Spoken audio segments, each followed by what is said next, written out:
Ka kɛɲɛ ni samiya gɛlɛyaw ye, Mali woromasiri taabaw y'a yira k'u ma dɛsɛ Octobre kalo min tɛmɛlen filɛ u ka baaraw kɛli la, ka d'a kan ko kɛlɛkɛminɛ ɲuman dilen d'u ma, mun yɛrɛ kɛla sababu ye ka yɛlɛmaba don u ka baaraw taabolo la ni ka san d'u ma juguw dasili la. Suleman Danbele, DIRPA ɲɛma don. Puisque a bɛ san 10 bɔ bi samiya kɔnɔna na, anw ma deli ka hɛrɛ sɔrɔ parce que samiya kɔnɔ mun de bɛ na an ka minɛnw ka girin, ninnu bɛ déplacer motow la, u b'an attaquer samiyaw la parce que an tɛ se ka bɔ. N'an bɔra i bɛ taa sɔrɔ an bɛ taa mobilibaw bɛ taa coro cɛncɛn na, u bɛ taa coro bɔgɔw la, a bɛ baara gɛlɛya an bolo. Adamadenw yɛrɛ bɛ sɛgɛn, sɔrɔdasiw bɛ sɛgɛn. Mais bi bi in na samiya tɛmɛlen bi bi in na an bɛ se k'a fɔ alhamdulilayi parce que a bɛ san 10 bɔ an ma deli ka ɲɔgɔn kɛ. Fɔlɔ fɛnɛ olu de tun b'an attaquer. Mais sisan n'a fɔla u kunbɛn yɔrɔ o yɔrɔ, hali n'a fɔla moto 2 don an bɛ t'u nɔfɛ. Donc o ye yɛlɛmaba don kow la.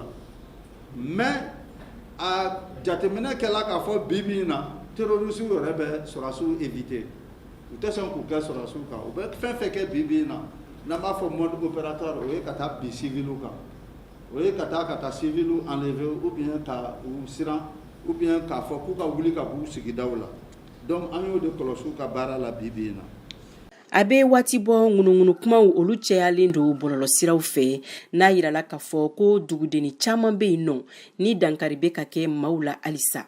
Kɛrɛnkɛrɛnnenya la, dugu min n'a bɛ wele ko Geledie n'o yɛrɛ bɛ Tɛnɛnku mara la, n'a yirala k'a fɔ ko Mali sɔrɔdasiw ni Wagner sɔrɔdasiw k'u ye cɛ 50 kɔ minɛ Geledie dugu la ni ka dankari u ni na. Suleman Danbele bɛ an kunnafoni o la. Terroriste 15 de neutraliser la ye. O kɛla cogo di? Tɛnɛnku u taara mɔgɔ dɔw de minɛ. Donc olu mɔgɔw fɛnɛ de ko Geledie dugu in na u ka base dɔ de bɛ yen. Terroriste caman de bɛ délégué.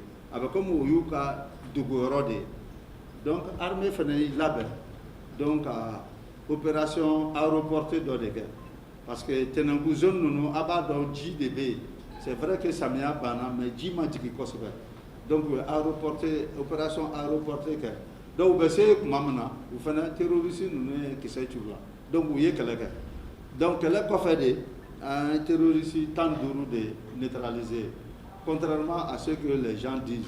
An b'aw ladɔnniya k'a fɔ kalo o kalo Mali sɔrɔdasiw ka kunnafonidi soba a bɛ barosigi kɛ ni Mali kunnafonidilaw ye u ka baarakɛlenw na kɛlɛdagaw la walasa ka jamanadenw kunnafoni. O hokumu kɔnɔ armée Mali ɲɛmaw ko ka laɲini ye fɛn min ye jamanadenw ka bolodi ɲɔgɔnma n'u ka faamuyaliko ɲuman ka ɲɛsin Mali sɔrɔdasiw ma walasa Mali o ka se ka san sɔrɔ banbagaci kɛlɛ la. Mariam Kuyate ka laseli don Bamako, VOA Bambara.